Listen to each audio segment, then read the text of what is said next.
Welcome to our step-by-step guide on how to upload photos to iCloud and manage your iPhone storage effectively. Let's start by checking your iCloud storage availability directly from your iPhone settings. Next, we will enable iCloud Photos in your iPhone settings to begin syncing your images. Now let's walk through the steps to upload your existing photos to iCloud seamlessly.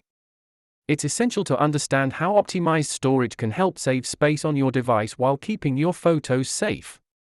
After uploading, you can confidently delete photos from your iPhone without losing them. Let's see how.